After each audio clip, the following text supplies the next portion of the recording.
Émission Opinion. Ce dimanche, Opinion a le plaisir et l'immense honneur de recevoir Ali Fary Ndiaye. Il est analyste politique, il est aussi spécialiste des questions américaines. Ali Fary, bonjour.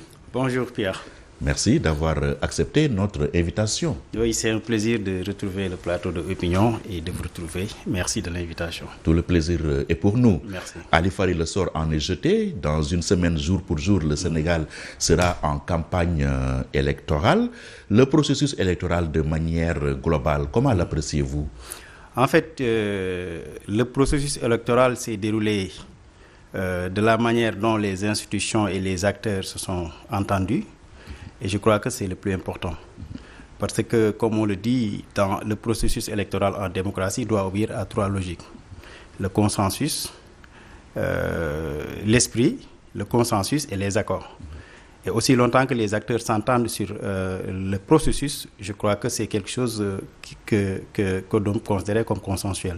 Et là, on se réjouit que malgré un certain nombre de couacs dus au processus de désignation... Oui, là, les acteurs ne s'entendent que sur leur désaccord. Bon, je crois que jusqu'à présent, l'essentiel a été fait sur la base des institutions et des cadres que nous avons.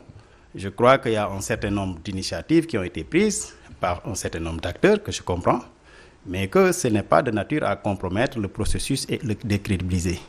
Parce que aussi, quand on accepte de diriger un pays, il faut se soumettre aux règles du jeu et aux institutions que nous avons. Le Conseil constitutionnel a validé les candidatures que nous avons, qu'il juge opportun. Nous ne pouvons que respecter le choix. Maintenant que certains aient décidé de faire des recours, je crois que, ou bien à travers la concertation avec le président de la République, ensuite au niveau de l'Assemblée, je crois qu'effectivement, ça, à mes yeux, c'est juste un os pour divertir l'opinion et puis qui puisse permettre tout simplement d'évacuer un problème plutôt que d'essayer de le régler. Cela ne peut avoir aucune incidence sur le processus en soi? Non, absolument pas, parce que quand même, comme on le dit en politique, à chaque fois qu'il faut évacuer un problème, il faut créer une commission. Et on sait qu'aujourd'hui, au niveau de l'Assemblée, ce qui est en train de se passer, c'est que la coalition Benno Bokk Yakaar, qui a toujours été en tacite complicité avec la coalition du PDS, s'ils s'entendent à régler, à évacuer un problème, ils peuvent effectivement créer cette commission. Mais à mes yeux, c'est de la pure diversion et que les candidats soient sérieux doivent se dire que l'heure est de se focaliser sur effectivement comment parler aux Sénégalais, augmenter leurs chances et de gagner l'élection.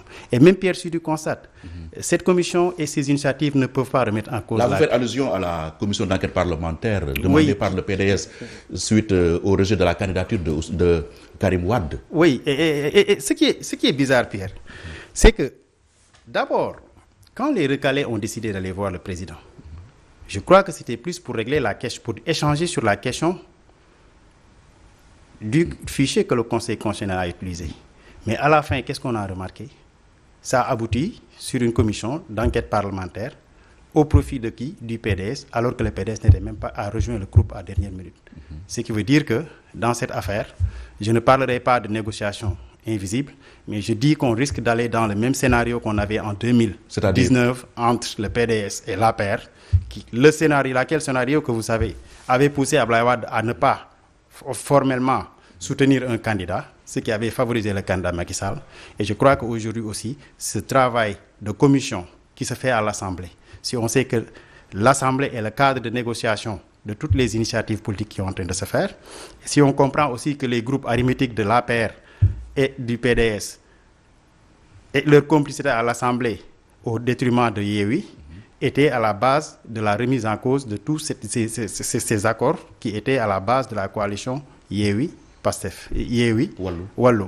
Donc, une telle commission, à mes yeux, est un moyen d'évacuer, pas de régler la question de Karim Wade, et de pousser encore le PDS à ne pas s'engager ouvertement pour un candidat de l'opposition. Êtes-vous en train de dire que cette saisine du PDS de l'Assemblée nationale n'est qu'en réalité de la diversion? C'est de la diversion. On risque d'assister à la même position du PDS qu'en 2019. Parce qu'aujourd'hui, la non-candidature de Karim Wade devait pousser le PDS à clarifier sa position dans l'espace politique. Et surtout son ancrage dans l'opposition. sa position dans l'espace politique, parce que le PDS, je ne l'ai jamais vu considéré comme un parti d'opposition, très sincèrement. Ah oui, carrément. Très sincèrement. Depuis l'avènement du président Macky Sall au pouvoir. Est-ce que vous avez vu le PDS organiser une marche ou soutenir, accompagner les autres leaders de l'opposition dans les marches que nous avons vues de 2019? Est-ce que vous l'avez vu une seule marche?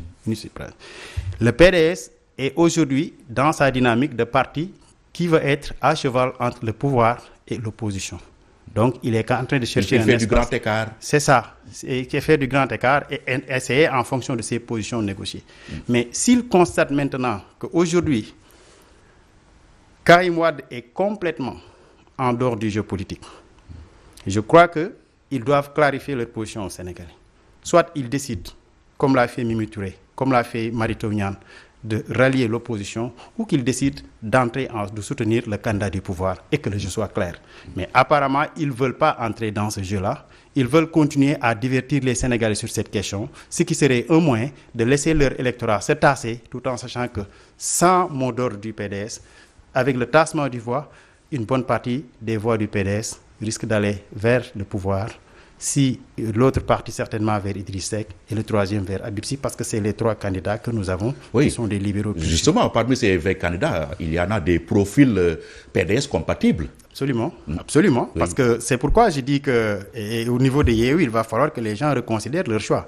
Je crois qu'aujourd'hui, l'élimination de Karim ouvre un boulevard pour ceux qui étaient les libéraux, fils de Wade, mais qui ont remis en cause le leadership de Karim. Je veux parler de Idrissa Seck, par exemple. Je veux parler de Habib Sy, parce que rappelez-vous, Habib a fait toute sa carrière dans l'opposition avec Abdoulaye Wade. Il était le premier directeur de cabinet de Wade dans l'opposition en 1995 pendant le gouvernement de majorité présidentielle élargie, et il était son dernier directeur de cabinet. Donc c'est un wadiste pur jus.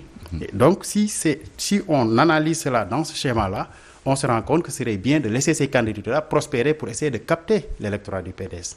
Madické Niang l'a essayé en 2019. Il avait réussi partiellement. Mais je crois qu'aujourd'hui, l'élimination de Karim ouvre la voie au fils légitime d'Abdoulaye Wade qui était banni au détriment du fils biologique de se positionner pour véritablement capter cet électorat-là. Idrissa Seck, par exemple, il disait qu'il était l'actionnaire majoritaire au Parti démocratique sénégalais. Est-ce le moment ou jamais de le prouver?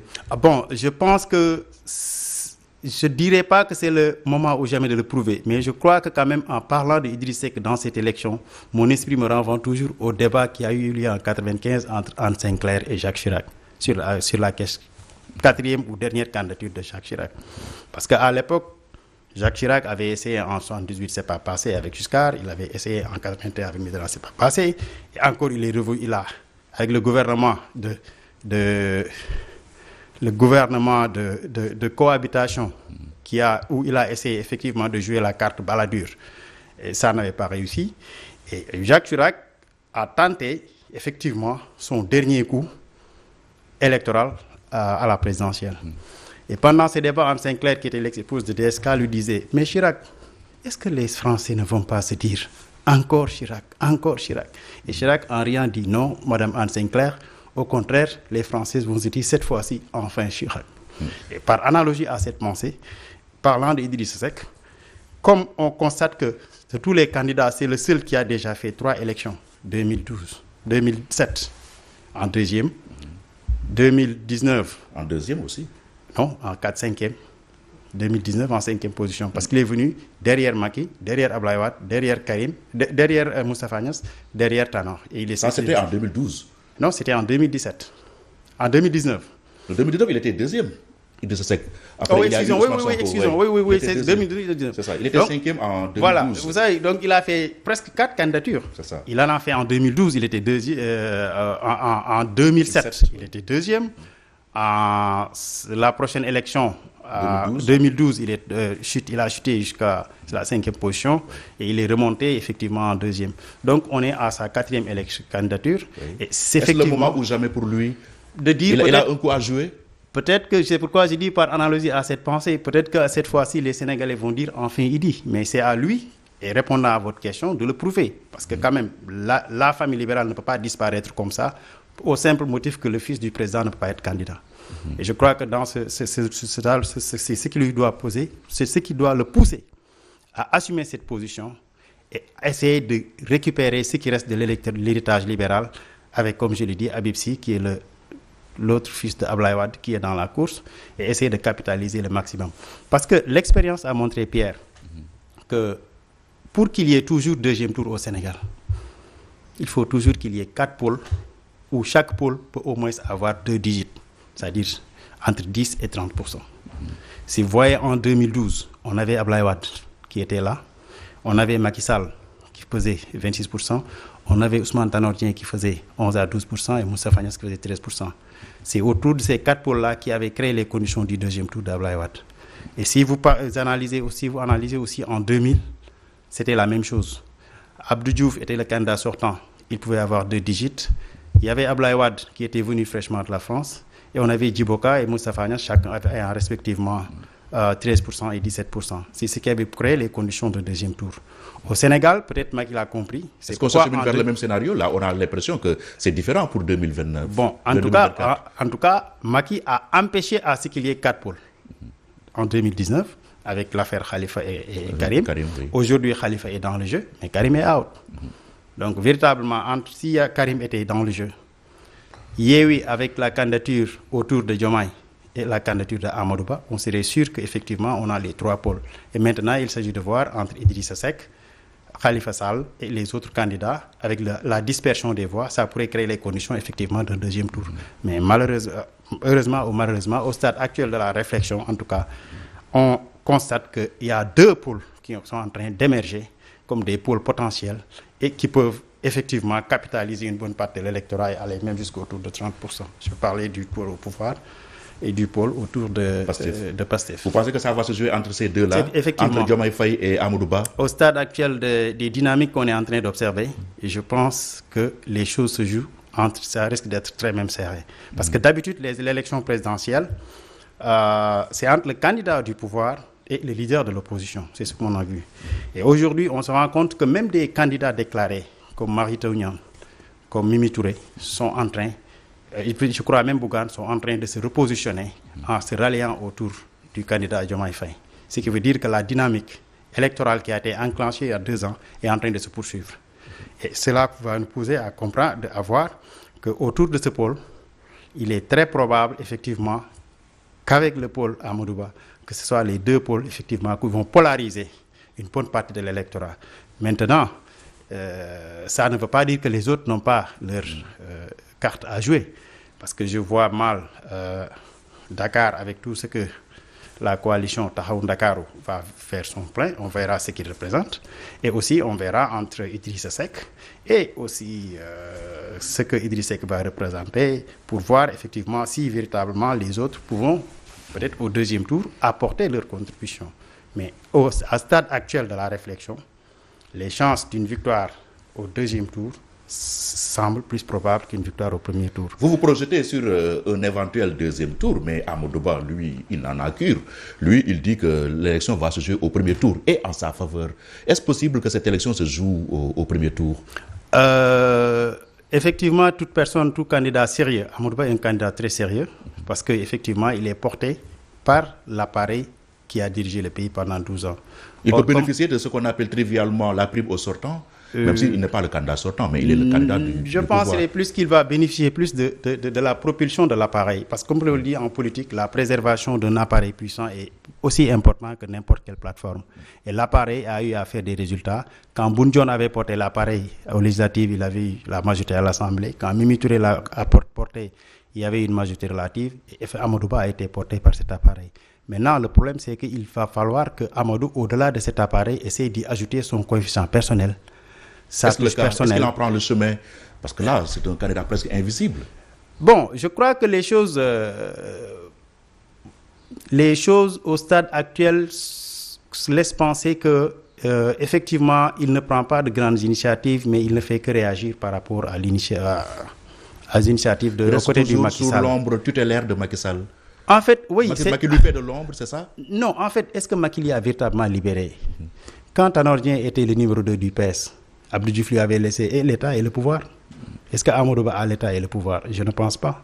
Est-ce qu'il a même des pouvoirs d'influer sur le choix des nominations actuelles? Je ne pense pas. Le fait que Macky reste sur la présidence de l'APR déjà, c'est un indicateur. Macky tient son appareil. Oui. Ses principaux collaborateurs, comme Abdoulaye Daouda Diallo et les autres, je ne les ai pas vus mouiller le maillot. Et une bonne partie des ministres de Macky Sall aussi, franchement, je ne les ai pas sentis sur le terrain. Ils aiment s'afficher avec Amadou Ba, aller à Paris, mais quand il s'agit du terrain, moi, je ne les sens pas. Et peut-être que c'est l'équation principale que Amadou Ba doit régler. Mais cette attitude-là doit le pousser à avoir la possibilité d'élargir son champ d'intervention. Parce qu'il y a des résistances au niveau de l'APR, il va falloir qu'il essaie de s'ouvrir à d'autres forces et qu'il essaie de développer un autre discours. Mais cela, ça obéit à un certain nombre de contextes. Je crois que pendant la campagne électorale, effectivement, il s'agira pour lui de vendre les acquis de Macky Sall en termes d'infrastructure et aussi de montrer en quoi, selon lui, le PSE peut être quelque chose, un instrument qui est propice pour le pays. Ce que naturellement les autres ont commencé à attaquer déjà. Vous avez vu que l'instrument qui a propulsé Amadou Ba, je crois que c'est le PSE. Pierre, je vais faire une confidence. Le 9 janvier 2016, s'est tenu un forum à Saly avec les cadres de l'APR. Il fallait à l'époque échanger sur le PSE. Comme vous le savez, quand Macky Sall était candidat, il avait vendu le Yoonu Yokkute. Moi, à l'époque, j'avais le document et effectivement, j'y travaille en tant que membre partie prenante du Polcom de Benno Bokk Yakaar à l'époque. Mais après 2 ans, le PSE a été le Yoonu Yokkute a été ajusté et arrimé. Et on a créé le PSE. Ce forum qui s'est tenu le 9 janvier 2016, je me rappelle, vous savez pourquoi je me rappelle encore de la date? Parce qu'à l'époque, j'étais conseiller technique de Aly Ngouille Ndiaye et je l'avais accompagné là-bas. Il devait faire une communication. C'est Thierno Alassane qui était le président des cadres de l'APR. Et il avait invité ceux qui ont considéré à l'époque comme de potentiels big guns, comme on dit, pour qu'ils viennent exposer dans les différents secteurs. Mokhtar Cissé avait officialisé son entrée dans l'APR, il avait fait une communication. Boun Dionne avait lancé l'ouverture. Aujourd'hui, Boun Dionne est candidat. Thierno Alassane, qui était le président des cadres, aujourd'hui aussi est dans la course. Amadou Ba était venu défendre le PS devant les cadres afin qu'ils se l'approprient. Et ensuite, Aly Ngouille avait défendu sa communication sur la politique industrielle à l'époque. J'étais son conseiller technique, je l'avais accompagné, j'avais fait le texte avec lui. Mais aujourd'hui, 8 ans plus tard, on se rend compte que les différents acteurs qui étaient là-bas sont aujourd'hui, excepté le directeur de cabinet du président, sont les différents acteurs qui sont en train de s'approprier l'héritage, le succès du bilan de Macky Sall. Ce qui veut dire que si la question de la présidentielle différencie, ou pour les questions de personnes, c'est différents candidats qui émanent de l'APR, sur le plan programmatique, sur le plan des accords, effectivement, ils ont de grandes convergences. Or, ce qui veut dire que l'opposition est plus personnelle. Et l'opposition entre ces... Les retrouvailles restent encore possibles malgré tout entre ces candidats issus des flancs de Benno Bokk Yakaar et Amadou Ba. Là, je vais vous surprendre, mais je vais vous dire que je pense que ce ne sera pas possible. Ah oui, et vous fondez sur quoi? Je me fonde pour avoir connu un certain nombre d'entre eux. Et je sais que, en tout cas, même s'ils n'osent pas le dire, je crois que la déchirure est profonde. Parce qu'ils pensent qu'Amadou Ba les a chupés le bébé qu'ils ont aidé à construire. Ils lui reprochent un certain nombre de déficits de légitimité historique dans l'APR et ils ont le courage de sortir. D'autres ont préféré rester, mais ne sont pas en train de mouiller le maillot parce qu'ils se disent qu'effectivement, ils ne savent pas dans quelle direction le capitaine va amener l'équipe. Et c'est pourquoi je dis qu'on risque de voir le même scénario qui était lié en 2000, où des socialistes, Moustapha Niasse et Djiboka, étaient sortis. Mais à la fin de la journée, Moustapha Niasse a refusé de soutenir le candidat Diouf. Parce que c'est des questions de personnes, c'est des questions d'identité. Or, même si c'est un degré insuffisant de l'argumentaire politique, c'est des éléments qui vont les pousser à ne pas se trouver. Êtes-vous en train de nous dire qu'en cas de second tour, le candidat Amadou Ba n'aura pas de grenier, n'aura pas là où puiser des voix pour ajouter à ce qu'il avait au premier? Non, il aura des voix qu'il va essayer de puiser. Il l'a même dit. RFI, il a dit qu'il est en train de discuter avec d'autres. Mais je vous dis que Amadou Ba sait qu'il ne peut pas compter sur les dissidents de l'APR au deuxième tour. Mais cela ne veut pas dire qu'il ne peut pas compter sur d'autres forces. Comme par exemple, Tahaou Ndakaaru qui est en dissidence avec Yewwi. Si un certain nombre de travail n'est pas fait par des gens comme Habib Sy qui connaissent et Khalifa Sall et tout, pour maintenir un schéma de concertation, tout peut être possible au deuxième tour. Et je ne serais pas surpris qu'avec la situation, ils apprécieront en fonction de la situation. Parce que dans l'histoire électorale récente du Sénégal, toutes les fois où il y a eu second tour, le candidat sortant est resté sur son score initial. Oui, mais... Abdou Diouf en 2000 et Abdoulaye Wade en 2012. Oui, mais là, il faut comprendre qu'Amadou est sa première candidature, sa première présidentielle. Même s'il porte l'appareil, il porte l'héritage. Le moment venu, il fera les accords nécessaires et son discours et ses méthodes vont aller dans le sens de constituer un bloc autour de sa personne. Et à partir de ce moment, moi, je ne serais pas surpris. C'est pourquoi cette élection risque d'être une élection où le deuxième tour ne pourra pas automatiquement dire la perte du pouvoir. Parce que le candidat du pouvoir est un candidat et à sa première candidature. Et qu'il est parvenu à avoir des connexions et la diversité des candidats font que, sur la base d'accords et de consensus, les accords vont se faire. Moi, par exemple, je ne serais pas surpris que le PDS ou bien que d'autres forces qui sont dans le jeu, sur la vingtaine de candidatures, je ne serais pas surpris qu'il y ait 5 ou 6 qui décident de dire que nous on est plus convaincus peut-être par tel candidat à la place de l'autre. Et je pense que Amadou Ba, même s'il le dit pour rassurer les apéristes, Amadou Ba et Macky Sall, ce n'est pas la même chose. Amadou, au moins, il a connu l'État. C'est un énarque, il a gravi les échelons et puis il a une certaine probité. Macky Sall, qui a eu à occuper toutes les stations. Oui, mais Macky a occupé des stations politiques nommées par affection par Abdoulaye Wade, mais il n'a pas fait la haute administration. Il n'est pas sorti des arcanes de l'ENA. Il n'a pas été directeur général. Directeur général, l'ascension qu'il a eu, que Amadou Ba a eu depuis sa date. Général. Non, Amadou a commencé, je veux dire, je ne veux pas trop faire le débat sur truc, mais je dis qu'Amadou, au temps du Parti Socialiste, était directeur national. Au temps du PDS, il a continué parce que c'est un administrateur civil. Comme on dit, dans l'État, les hommes politiques passent, mais les administrateurs restent. Et il a continué à gravir les échelons. Ça, c'est ce qu'on appelle la seniorité. C'est ce qui permet aux énarques d'avoir une position privilégiée de pouvoir et ce qui les permet, une fois à l'État, de pouvoir faire des réformes graduelles, mais pas des réformes de rupture. C'est différent des nominations politiques qu'on vous fait. Le président, par affection, par affinité, peut vous nommer dans un ministère pendant 6 mois. Par exemple, Macky Sall a été nommé à l'intérieur. Il n'a pas fait 1 an, on l'a enlevé, on l'a amené ailleurs. Donc les nominations au niveau du gouvernement ne te permettent pas d'avoir une parfaite maîtrise du fonctionnement de l'État et de l'administration. Est-ce que là, vous êtes en train de confirmer le reproche fait à tort ou à raison à Amadou Ba, qu'il est plus technocrate que politique? Il est les deux. Kierkegaard disait que l'appel à une technocratie pour conduire des réformes politiques est le résultat de la carence des hommes politiques. Il a eu la chance de faire la haute administration. Et cela, il le partage avec d'autres.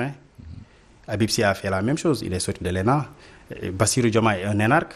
Les énarques, et ceux qui sont à l'école d'administration, c'est ce qu'on dit born to run. C'est ces gens qui sont nés pour gouverner parce qu'ils connaissent les arcanes de l'État. Mamadou Diallo, qui a fait la même chose, il était conseiller du Premier ministre, et Boun Abdallah Dionne. Ça, c'est des gens qui ont fait toute leur carrière, ils savent comment l'État fonctionne. Ce n'est pas des nominations du Conseil des ministres ou des nominations ministérielles qui leur font comprendre. Donc, ceux-là, une fois au pouvoir, sont de manière à appliquer ce qu'on appelle l'incrémentalisme, c'est-à-dire la volonté de faire des réformes lentes mais efficaces, parce que l'urgence pour eux, c'est de voir comment éviter les dépenses coûteuses et qui ne seront pas efficaces pour l'État. C'est ce souci d'efficience qui explique la démarche entre quelqu'un qui est formé dans les arcanes de l'État et quelqu'un qui vient du privé. Prenez Abdoulaye Wade, une fois au pouvoir, qu'est-ce que les socialistes lui reprochaient d'avoir dénaturé les fonctionnements de l'État, les fondements de l'État. Mais lui, il l'a fait parce qu'il voulait aller vite. Aller en France, même dans l'administration française, les différents présidents qui sont succédés sont tous des aînants. Chirac était là-bas. Je peux prendre le cas de Chirac. Il n'y a que Mitterrand. Aller vite, c'est ce dont on a le plus besoin aujourd'hui. De plus en plus, les peuples sont impatients. Oui, mais même si les autres peuples sont impatients, il ne faut pas prendre des mesures qui peuvent aujourd'hui régler les problèmes et demain être coûteux pour le Sénégal. Aujourd'hui, quels que soient les opposants reprochent au PSE. Même si, en termes d'infrastructures, le président Macky Sall est parvenu à faire de bonnes infrastructures, l'endettement du Sénégal, le debt ceiling comme on dit, qui est allé de 7 500 milliards au temps de Macky Sall à 14 000 milliards, qui est un endettement qu'on projette dans le dos de nos enfants, c'est aussi un certain nombre de questions que les gens se posent. Et tu vois, ceux qui attaquent le PSE sur cette question-là. Donc l'endettement doit être bon, mais il faut qu'il soit un endettement sain, qui doit être soutenu par les futures générations et qui aussi ne doit pas éviter, par exemple, d'être coûteux, mais pas efficace. Et malheureusement, dans tous les États, depuis un certain temps, il y a ce qu'on appelle les fonds vautours, qui permettent à certaines structures de l'État d'avoir les prérogatives eux-mêmes de s'endetter au nom de l'État, au nom de l'État sénégal. Et ceux-là peuvent verser beaucoup d'argent pendant un temps. Wade l'avait fait en 2007. Laisser croire aux gens que la dette intérieure est payée, il y a beaucoup d'argent en circulation, mais à la fin de la journée, après le départ, après 5 ans, ça commence à être un problème pour l'État. Le Sénégal avait connu jusque-là ses fonds vautours jusqu'à un certain étape, jusqu'à ce que le président décide quand même d'organiser les choses pour n'autoriser, par exemple, au ministre de ne pas faire des dépenses, par exemple, qui dépassent 2 milliards sans son autorisation. Donc, c'est pourquoi j'ai dit qu'il est bon d'aller vite, mais il est bon d'aller de manière lente et efficiente aussi. C'est cette approche. C'est pourquoi je dis que les approches, les profils qu'on a diffèrent en fonction de leur formation. Tu prends quelqu'un comme Diomaye qui est énarque, tu prends quelqu'un comme Amadou Ba, tu prends quelqu'un comme Abissi, tu prends comme ceux qui ont fait l'ENAM et qui sont aujourd'hui des candidats sérieux, ils te diront que le fonctionnement de l'État doit obéir à un certain nombre de rigueurs, à un certain nombre d'orthodoxies qu'il faut respecter. Alors que ceux qui viennent du privé et ceux qui viennent des professions libérales sont plus enclins à faire effectivement comme soulever les montagnes. Ils sont pragmatiques. Vous m'avez dit tout à l'heure qu'aux États-Unis, Anta Babacar Ngom ou Serigne Mboup, ce seraient même les favoris. Oui, dans un pays comme les États-Unis, oui, où effectivement tu vas chez les républicains, ils aiment les gens qui ont réussi en affaires avant de réussir en politique. Des profils comme Anta Babacar Ngom, des profils comme Serigne Mboup, qui ont été des champions du succès dans une démocratie américaine, auraient plus de chances de remporter l'élection parce qu'on les voit comme des gens qui sont capables de créer des emplois et de montrer parce comment... Parce que les Américains sont pragmatiques, tout simplement. Oui, ça en tout cas, au niveau du Parti républicain, c'est comme ça qu'il fonctionne. C'est pourquoi tu vois Trump aujourd'hui, la dernière fois c'était Mitt Romney, ils aiment voir des multimilliardaires, ceux qui ont réussi en affaires, s'engager dans le jeu politique. Au moins, ils ont montré leur preuve quelque part. Cette approche, malheureusement, dans nos pays, et dans les pays socialisants, ce n'est pas la même chose. Dans les pays socialisants, souvent, il faut gouverner pour posséder, et posséder à part de la gouvernance et aller aux élections. Malheureusement, c'est ce qu'on voit. Mais des profils comme ça, effectivement, si on était dans un système démocratique à l'américaine, ce seraient des profils intéressants parce que ils peuvent montrer comment régler la question du chômage, comment créer des emplois. Et c'est effectivement, comme vous le savez, l'État là-bas a le rôle de régulateur. L'État ne crée pas des emplois. L'État crée un environnement à travers lequel les emplois vont éclore. Et que maintenant, quand il y a des conflits, il intervient pour ne pas laisser ce qu'on appelle laisser-faire attitude. Laisser et casser, s'il le faut, un certain nombre de firmes quand ils vont jusqu'à créer un monopole de fait. Donc l'État arbitre dans ces gestions-là et que l'emploi est créé par le privé. Et maintenant, c'est à eux de voir avec cette élection comment ils peuvent se vendre aux Sénégalais. Afin que pour montrer que, au-delà, afin que les Sénégalais puissent voir à travers eux un Senegalese dream, un rêve sénégalais.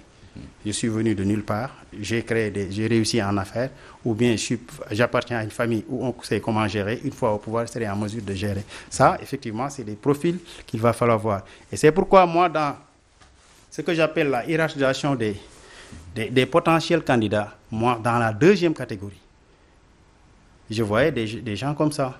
Quelqu'un comme Serigne Mboup, d'abord parce qu'il est maire de Kaolack. Et dans cette élection, il va falloir que les candidats, en tout cas les candidats de l'opposition, doivent s'entendre sur un certain nombre de gentleman agreements. Parce qu'aujourd'hui, quand on va vers une élection et qu'on ait différents profils, si l'urgence ne les permet pas de se battre sur les questions de transparence, ils doivent avoir un accord ou des cadres sur lesquels ils vont s'identifier. Comme ça, en cas de deuxième tour, ceux qui s'entendent vont aller ensemble. Par exemple, si on prend le cas de ceux qui ont quitté le pouvoir, Poundjon, Aly Ngouille, Mame Boye Diao, mais au-delà de l'opposition qu'ils ont vis-à-vis de Amadou Ba, aujourd'hui, il se devait de créer un bloc républicain pour le changement, un cadre de concertation, pour leur permettre, par exemple, à Kolda, Mame Boye Diao peut prendre en charge la question de la représentation de cette partie de l'opposition dans les bureaux de vote, qu'ils supervisent le processus. Ils vont à Linguère, Aly Ngouille s'occupe de ces questions pour ces partenaires-là, et Poundjon à Gossas, vice-versa. En 2000, Djiboka l'avait créé quand il n'était pas d'accord avec la CA 2000. Il avait créé le bloc républicain pour le changement. Et il l'avait créé aussi avec ses alliés avec lesquels il s'entendait. Parce que l'espace politique, quand il est occupé par deux pôles, quand on sort du parti au pouvoir, il faut créer des motifs pour avoir une existence médiatique et se faire un cadre. Et je crois que ce même travail-là doit être fait. C'est pourquoi je dis que dans cette élection, au-delà de ce que je considère moi comme les profils qui sont des majeurs, Yewwi Askan Wi, Benno, Benno oui, et dans une moindre mesure, comme je l'ai dit, Khalifa Sall, on ne sait pas ce qu'Idriss Seck pèse pour le moment, parce que quand il était... Je crois qu'il faut observer ce que je considère comme les élus locaux. Serigne Mboup est déjà maire à Kaolack. Il a gagné Kaolack. Et il a une opportunité avec, jusqu'ici, un électorat important du système sénégalais qui a été exclu uniquement parce qu'il n'excelle pas dans la langue de Molière comme vous et moi. Je vais parler des gens, les Domou Dara. Oui. Vous savez, les Domou Dara, il y a deux catégories. Il y a une partie qui s'identifie dans les mouvements salafistes et qui ont cherché à travers des organisations comme Mambaïna, comme Allah Wahidoun pour exister, ils n'ont pas réussi. Mais il y a d'autres qui appartiennent à ces familles religieuses qui sont au Sénégal, mais qui se sentent exclus. Or, ceux-là sont des champions. Ce sont eux qui tiennent les grands pôles économiques. Et ils peuvent se retrouver dans Serigne Mboup. Je veux dire que Serigne, par exemple, oui, a cet aspect qu'il peut exploiter avec cette frange de la population, en y ajoutant bien sûr sa proximité avec l'électorat mouride et le fait effectivement qu'il est capable de montrer que, comme le disait Cheikh Anta Diop,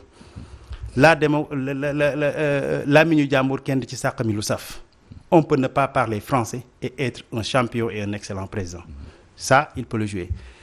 Le deuxième critère, Anta Babacar peut faire la même chose si elle essaye de s'identifier avec une bonne partie de l'électorat féministe, pour ne pas dire féminisant. Parce que quand même, il faut qu'on le dise, il y a un certain nombre de féministes qui veulent toujours quand même que les femmes puissent jouer un rôle important. Elle peut... Moi, j'étais surpris de la voir passer le parrainage. Comment elle est passée, on ne sait pas. Beaucoup s'interroger mais sur ça. Sa jeunesse... Ils disent c'est parce qu'elle a travaillé. Oui, moi j'ai vu ces publicités avec vous. Sa jeunesse qui inspire la freshness, le fait qu'elle soit une femme brave qui va aller au-devant, ses aptitudes de leadership. Ça peut inspirer certaines féministes. Et comme on n'a que 2 femmes dans cette course-là, c'est des profils à observer. Et le troisième Est-ce que le fruit est mûr, Ali Farindiaï, pour que le Sénégal, les féministes n'aiment pas trop cette question-là, mais pour qu'une femme soit présidente au Sénégal, est-ce que le fruit est mûr? Non, bien sûr, le Sénégal a dépassé ces questions-là. Si on a une femme charismatique, on a eu Mimi Touré comme première dame. Si Mimi Touré était portée par la comme première ministre, oui.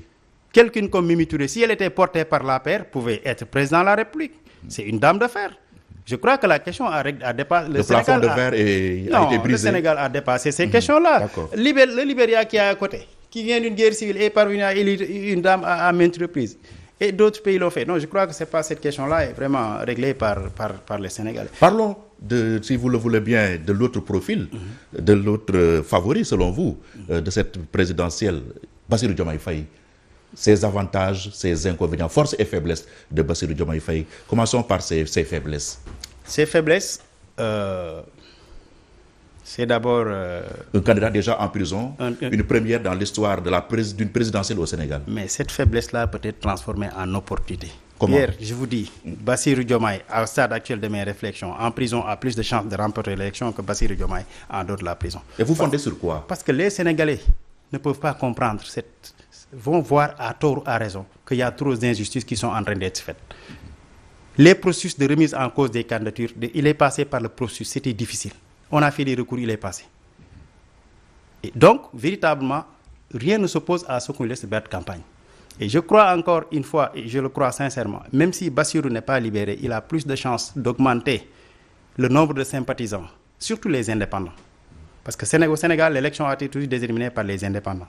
Ils observent, c'est des gens comme vous et moi qui observent et en fonction de ce qu'ils vont réagir. Si Diomaye aujourd'hui reste en prison, parce que déjà il est en prison, on a vu des candidats sérieux se rallier autour de lui. Il y a un rallye round Diomaye qui est en train de se faire. Mary Teuw Niane n'est pas quelqu'un, n'est pas n'importe qui.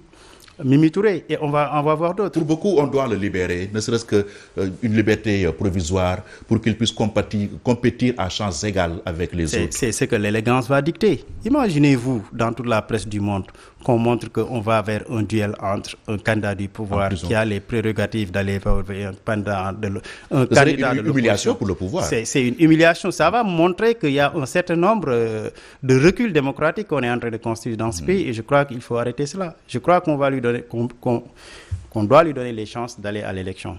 Première chose, je crois que c'est quelque chose qui est important. Sa force, c'est effectivement que il est connu comme quelqu'un qui est sorti comme tout le monde de la plus grande école sélective au pays. C'est un administrateur, c'est un inspecteur du Trésor.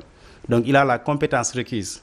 La deuxième chose, c'est qu'il a l'expérience syndicale pour avoir dirigé le syndicat des administrateurs civiques. La troisième chose, il est connu pour sa fidélité. Et la quatrième chose, c'est qu'effectivement, c'est quelqu'un dont l'électorat vient du centre du Sénégal. Parce que le débat va se poser quand Diomaye sera candidat entre panafricanistes et souverainistes. Et effectivement, beaucoup, à tort ou à raison, considèrent qu'une bonne partie des patriotes sont plus souverainistes que panafricanistes. Et je crois que Diomaye a cette carte-là à jouer. Et ensuite, il est connu comme quelqu'un qui est mesuré, qui est très poli et qui est effectivement, malgré le niveau de vie qu'on voit souvent avec les inspecteurs du Trésor, moi, quand j'ai vu sa maison paternelle, quand j'ai vu son père parler, je me dis que c'est quelqu'un qui, effectivement, qui n'est pas intéressé par la recherche effrénée de l'argent. Je crois qu'il sera en mesure d'être un président qui va gérer une transition, restaurer l'État et ferme sur un certain nombre de questions. Je crois que ça, c'est effectivement un certain nombre d'avantages qu'il a. Est-ce que le fait qu'il peut être là que pour chauffer le fauteuil pour Ousmane Sonko, ça peut être un avantage ou bien un inconvénient pour lui? Mais c'est pourquoi il a été choisi. Par ailleurs, j'ai entendu certains dire attaquer son charisme. Ceux qui le disent ne savent pas. Max Weber a réglé la question du charisme. Le charisme se mesure sur la base du nombre de personnes qui te suivent. Tu peux être porté par un instrument puissant et dire que le gars n'est pas charismatique. Il faut qu'on dissocie good looking et charisme, encore une fois. Bassirou a le charisme parce qu'il est tout simplement l'ombre de Sonko. Et si Sonko l'a choisi, parce qu'il sait que c'est le plus fidèle. Voilà quelqu'un qui a été avec Sonko depuis longtemps, dont un des enfants porte le nom d'Ousmane Sonko, et dont la fidélité et la loyauté vis-à-vis de Sonko a été même dit par Ousmane Sonko, je crois, lors d'un meeting au Parcelles Assainies. Donc, si Sonko doit investir son capital, son appareil, pour défaire le système, c'est pour s'assurer effectivement que le gars qui sera au pouvoir va s'arranger pour qu'il sorte de prison, qu'il rentre dans le jeu et qu'il effectivement le remette dans le jeu politique. Et Diomaye est cette personne-là qui est en mesure de le faire. Il y en a d'autres, mais je pense que c'est le seul à mes yeux à qui Sonko peut avoir... Justement, parce que Pastef et ses alliés ont leurs propres contradictions à gérer. Qui de Bassirou Diomaye Faye ou bien de Habib Sy ou bien de Cheikh Tidiane Dièye présente le meilleur profil pour porter haut le flambeau du parti? C'est-à-dire, ce débat-là est entretenu, mais en vérité, un allié, que ça soit Cheikh Tidiane Dièye, que ça soit Habib Sy, ce n'est pas des membres de Pastef. Mais ils ont été parlés par Pastef. Ils ont leur propre parti, ils ont leur propre appareil. Je vous ai expliqué aujourd'hui qu'il n'y a pas plus libéral qu'Habib Sy. Il a été parti prendre tous les combats qu'il a eu au PDS et a été au cœur de toutes les décisions d'Abdoulaye Wade. Et c'est le plus wadiste de tous ses fils actuellement. Si donc, je lui demande une erreur de jugement pour le Pastef d'avoir parrainé Habib Sy? Non, du tout. Au contraire, c'est une opportunité. Moi, je dis qu'aujourd'hui, Diomaye doit être candidat, Habib Sy aussi doit être candidat. Parce que Habib, je te dis, a la possibilité de capter un certain nombre de voix qui devaient aller traditionnellement vers Karim Wade. Et une fois capté cela, plus ce qu'il peut considérer comme son électorat, mais ça va permettre effectivement à cette coalition, au niveau du deuxième tour, effectivement de faire les alliances qu'il faut. Et permettre maintenant aux uns et aux autres de jouer un rôle important. Donc ceux qui disent que Bassirou Diomaye Faye, comment il s'appelle, Habib Sy et Cheikh Tidiane Dièye doivent surseoir à leur candidature pour rallier Bassirou Diomaye Faye, vous pensez que ce n'est pas la meilleure formule? Non, le PASTEF a son instrument et a son outil, son appareil. L'appareil du PASTEF, on n'a pas besoin de leur dire qu'ils vont choisir. Leur candidat, c'est Diomaye. Maintenant, il y a le PASTEF, il y a le Yewwi. Si Diomaye, et je crois que ce n'est pas une mauvaise chose pour eux d'avoir d'autres candidatures. Parce que dans une élection, il faut avoir aussi des candidatures bassin de rétention pour le deuxième tour. Oui, réservoir de voix. Réservoir de voix. Oui. Si aujourd'hui, Diomaye part avec tout le momentum, toute la base du PASTEF, et je crois qu'il l'aura, mais Habib Sy peut aller avec toutes les forces, les indépendants, les libéraux et ce qui reste de Yewwi. Et ça va leur permettre de capitaliser, de capter les voix qui devaient aller ailleurs. Et maintenant, l'élection sera des primaires pour eux, comme on le dit. Le premier tour, c'est toujours un choix de passion. C'est le deuxième tour qui est le choix de raison. Et sur la base de ça, au deuxième tour, la personne qui est la mieux placée a besoin d'abord du soutien de tout ce qui est Yewwi, que ce soit le PUR, que ce soit les autres alliés, que ce soit Habib Sy, et avant maintenant d'essayer de s'ouvrir aux nouvelles forces aux nouvelles dissidences qui ont quitté l'APR ou qui sont actuellement dans le combat pour leur première candidature pour créer les conditions d'une large coalition aux victoires de deuxième tour. Cette multiplicité des candidatures ne favorise pas forcément le candidat du camp du pouvoir? Non, au contraire. Chacun d'entre eux va fidéliser son électorat. Prenez toutes ces personnes qui ont eu parvenu à avoir au moins 43 000 parrains ou 53 000 parrains. Si chacun d'entre eux fédère 5% des voix, effectivement, on va vers... Parrain ne signifie pas électeur. Oui, mais si on parraine quelqu'un, c'est parce qu'on a l'intention ou la présomption d'intention de voter pour lui. Et au-delà de ça, il y a des observateurs qui observent, il y a des indépendants qui observent. Donc je crois que cette pléthore de candidatures et le niveau de maturité de la démocratie sénégalaise vont créer les conditions de deuxième tour. Et ce sera ni au détriment de Amadou Ba, ni au profit de quelqu'un d'autre. C'est que c'est le Sénégal qui a atteint un niveau de démocratie tel que les questions de victoire au premier tour semblent être dépassées. Et donc, mais cela ne garantit pas aussi des victoires au deuxième tour pour le candidat, des défaites pour le candidat qui est au pouvoir. Parce que comme je l'ai dit, Amadou Ba n'est pas... Le second tour ne signifie pas défaite pour le camp du pouvoir. Oui. Ce n'est pas une fatalité. Il est à sa première candidature. Il a été porté par le parti au pouvoir. Il pourrait être ne pas porté par Macky Sall et choisir d'aller aux élections. Donc je crois qu'il doit utiliser d'autres leviers pour faire des alliances avec les autres forces et le commencer dès à présent. Parce que les blocages que je vois au niveau de l'APR ne sont pas de nature à lui faciliter la tâche. Sur quel élément, Ali Fary Ndiaye, cette présidentielle va-t-elle se jouer? La présidentielle va se jouer sur une expression seule. Turn out. C'est-à-dire? Mobilisation. Si les Sénégalais constatent qu'il y a un rassemblement autour d'un potentiel candidat, vous allez voir, Pierre, les gens vont commencer progressivement à basculer vers ce candidat-là. Et c'est pourquoi ce qui est en train de se passer au niveau du pouvoir et au niveau de l'opposition est intéressant. Au niveau du pouvoir, on a vu que M. Amadou Ba est en train de prendre des initiatives. Je l'ai vu chez l'acte présenter ses condoléances à l'ancien Premier ministre Abdoul Mbaye et à d'autres. Je crois que c'est une élégance qu'il faut saluer. Et ça crée des opportunités. Faire le tour des familles religieuses. Il a besoin, au-delà des familles religieuses, il a besoin de créer un nouveau bloc. Il a besoin d'envoyer même dans sa campagne et dans sa communication des gens qui ne renverront pas l'image d'une troisième candidature de Macky Sall. Et je crois qu'il doit le réussir. Il ne doit pas s'entourer des communicants qui ont été avec Macky Sall pendant 12 ans. Il doit créer ses propres équipes. Lui, il est dans une logique de continuité. Oui, donc mais il est obligé, non? Continuité du bilan. Mais quand même,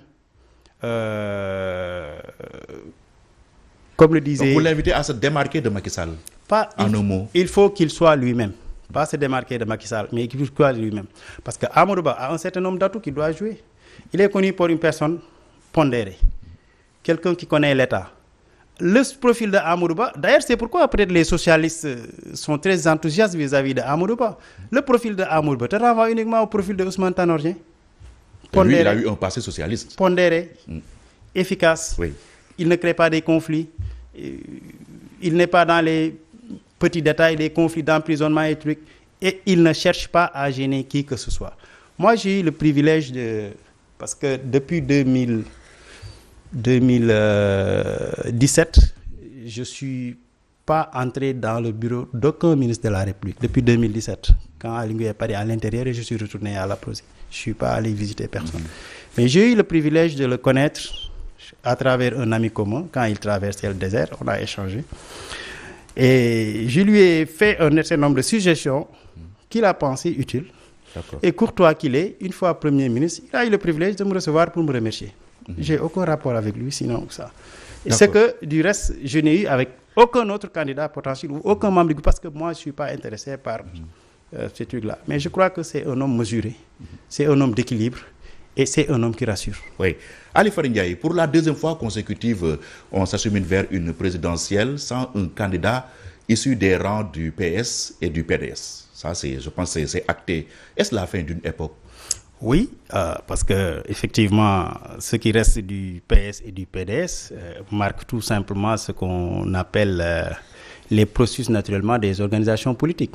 À un certain moment, on a atteint l'apogée et ensuite c'est le déclin. Aujourd'hui, le Parti socialiste n'existe que de nom. et n'est plus en mesure de mobiliser 10% de l'électorat, à mes yeux. Le PDS, avec l'accaparement et la volonté forte des Wade de s'identifier au PDS, l'absence du PDS en 2019, l'absence du PDS en 2024, sont ces éléments qui vont accélérer la disparition du PDS. Wade fils n'a pas tiré des leçons de son père. Rappelez-vous le cursus d'Abdoulaye Wade. Abdoulaye Wade, quand il a formé son parti en 1974, il est parti dans un premier temps. Il n'a jamais boycotté d'élection. Il est parti à l'élection présidentielle 1978, il n'a pas gagné. Il est parti à l'élection 83, il n'a pas gagné. Il est parti en 88, il a dit qu'il a gagné, on lui a contesté l'élection.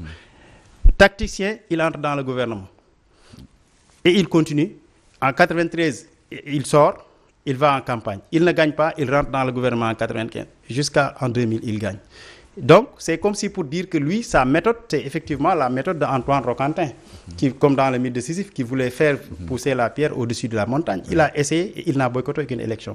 Et c'est ce qui fait que les Sénégalais étaient habitués à Abdoulaye Wade. Et c'est ce qui fait qu'à un certain moment, les Majmout Diop et tous ces gens qu'il a trouvés dans l'opposition, il les a mis de côté. Malheureusement, le PDS est en train de faire un certain nombre d'erreurs. La disparition progressive du PDS sera fonction de sa non-participation à cette élection-là. Est-ce que l'erreur du PDS, ce n'est pas d'avoir fait de Abdoulaye Wade la seule constante? Tous les autres responsables se considéraient comme des variables. Oui, il a été la véritable constante du PDS et il faut le remercier pour le rôle véritablement que le président Wade a eu à jouer dans ce pays et à la démocratie. Mais le problème du PDS, c'est qu'entre l'original et la photocopie, il n'y a pas de différence. L'original n'est pas la photocopie. Ce n'est pas parce qu'effectivement, Abdoulaye Wade était candidat qu'il fallait impérativement que le fils de Wade soit le candidat. Ces méthodes de gestion d'un parti sont surannées et dépassées. Et ça nous en renvoie aussi à l'époque senghorienne, à la courtoisie que je parlais à la tête de l'État. Senghor n'a jamais pensé mettre un membre de sa famille dans le gouvernement. Il n'a pas donné le parti à un de ses proches, il l'a donné à Abdou Diouf, qui l'a façonné. Abdou Diouf a fait la même chose avec Tanor Dieng, même si, effectivement, une bonne partie de sa famille voudrait qu'il continue avec ses frères, il ne l'a pas fait. C'est cette élégance de transition du pouvoir dans une démocratie hétérogène, où les sens, qui n'est pas homogène, parce qu'on n'est pas une entité homogène, qui font qu'on doit créer des systèmes où toutes les identités, géographiquement et horizontalement, doivent s'identifier à travers l'État. Et cela ne peut être fait que si on a effectivement des leaders qui pensent qu'à un certain moment, il faut passer le flambeau, non pas à un cas de sa famille, mais à un profil qu'eux-mêmes ils ont créé, comme du reste vient de le faire Sonko avec Diomaye. Oui, Ali Farindiaye, votre casquette d'analyste ou de spécialiste des questions américaines va nous intéresser dans ces 3 minutes qu'il nous reste. Donald Trump est-il sur la voie de revenir donc à la Maison-Blanche? La présidentielle américaine, je le rappelle, est prévue au mois de novembre prochain. Oui, de toute façon, tout laisse penser qu'il sera encore le candidat des Républicains parce qu'il a déjà gagné les caucus à Iowa. Il vient de remporter New Hampshire. Et dans le trio qu'on avait, le gouverneur de la Floride s'est désisté pour le soutenir. Et la prochaine étape, c'est la Caroline du Nord. La Caroline du Nord, où l'ancienne gouverneure est la seule candidate aujourd'hui qui est en train de rivaliser avec Donald Trump. Miss Haley, que Trump avait nommé d'ailleurs ambassadeur des États-Unis. Donc si Haley perd avec Trump à la prochaine investiture en Caroline du Sud, effectivement, elle va certainement se désister et Trump sera le candidat. Maintenant, et Joe Biden même est préparé à ça. Il a déjà déclaré qu'on va vers un remake entre lui et Trump. Maintenant, il y a un certain nombre d'États qui ont pris des initiatives avec les condamnations que Trump a, comme le Colorado, pour retirer le bulletin de Trump de l'élection. Et si on retire son bulletin, ça veut dire que même en compétissant avec Joe Biden, c'est Joe Biden automatiquement qui va remporter ces élections-là, ces États-là. Mais comme le nombre d'électeurs dans ces États n'est pas extrêmement significatif, Trump peut trouver le moyen de se rattraper avec dans d'autres États s'il n'a pas des procédures similaires. Justement, et ces nombreux dossiers judiciaires-là ne peuvent pas l'entraver dans cette marche-là? Bon, en fait, ça ne peut pas l'entraver parce qu'aux États-Unis, ils pensent que c'est le peuple, en dernière instance, qui doit décider la personne qu'ils aiment pour être président de la République. Mais ces débats judiciaires vont continuer. Par exemple, récemment, on vient de lui condamner hier à New York de payer 83 millions de dollars à une journaliste sur des affaires civiles, dont des affaires de mœurs. Et il a aussi d'autres initiatives que les démocrates et certains gouverneurs et procureurs démocrates sont en train de faire pour l'enlever de la compétition, mais cela ne l'empêchera pas effectivement d'être sur la liste. Ce qu'il ne peut pas faire, et ce que la Constitution ne peut pas faire, c'est qu'une fois président, il ne peut pas s'amnistier lui-même, et il promet une fois président de se donner l'amnistie lui-même. Et ça, c'est une question qu'on verra effectivement après le remake. Mais ce qui est sûr, c'est que, et puis il a des chances de remporter l'élection, parce qu'aujourd'hui, tous les sondages le devant Joe Biden. Joe Biden, même s'il a fait un certain nombre de progrès sur l'économie, la question de l'immigration dans la frontière sud et l'entrée excessive et massive des gens venant de tous les pays du monde font que beaucoup ont pensé que Trump est la personne qui peut régler ça. Ça a fragilisé le pouvoir de Biden. Effectivement, je crois que ça l'a fragilisé. Et puis, l'âge aussi de Biden pose un certain nombre de soucis pour un certain nombre d'Américains. Alors que l'Amérique est connue pour avoir des présidents extrêmement vieux. Ils pensent que c'est à partir d'un certain âge que l'esprit est encore plus vif. Et c'est pourquoi vous voyez dans toute l'administration américaine, les nominations, les présidents, c'est des gens qui ont au-delà de 70 ans. C'est différent de nous, parce que peut-être on a une population jeune. Mais là, quand même, les déboires de Joe Biden, les fuites de mémoire font qu'effectivement, il y a un certain nombre de questions qui sont en train de se poser. Il peut régler cette question en essayant de redynamiser sa candidature avec le choix d'un nouveau colistier, par exemple, qui sera plus jeune. Mais là, ça dépendra de lui. Ou bien peut-être qu'elle va maintenir la vice-présidence. Pensez-vous que Trump a eu le temps de changer? Non. Est-ce que ça a vu hors pouvoir, ces 4 ans l'ont changé? Non, Trump n'a jamais changé. Trump, ce que tu vois, c'est what you see is what he means. Trump, c'est l'Américain white anglo-saxon protestant qui pense que l'Amérique doit être toujours blanche, protestante, conservatrice, où le pouvoir est détenu par les hommes blancs. Malheureusement ou malheureusement, une bonne partie de l'électorat républicain s'identifie à lui. Et que donc, c'est ce qui fait que sa franchise et sa spontanéité même est aimée par les Américains, certains, parce qu'ils disent que ce n'est pas quelqu'un qui va nous tromper. Si on vote pour lui, on est sûr qu'il va faire ce qu'il dit. C'est un peu son avantage, malheureusement. Mais Trump n'est pas de nature à changer. Merci, Ali Farindiaï. Et vous n'avez pas changé, vous êtes resté le même. Merci. Vous êtes analyste politique et spécialiste des questions des Américaines. Merci infiniment. Merci infiniment. En tout cas, je vous remercie de m'avoir fait ressortir de mon hibernation, mais parce que j'avais décidé depuis un certain temps de me consacrer à mon travail administratif plutôt que... Merci, mais Ali. quand même, c'était un plaisir. Merci beaucoup. Merci, mesdames et messieurs, ainsi prend fin ce numéro de Opinion. Merci de l'avoir suivi. Bon dimanche à tous. Rendez-vous dimanche prochain. Au revoir.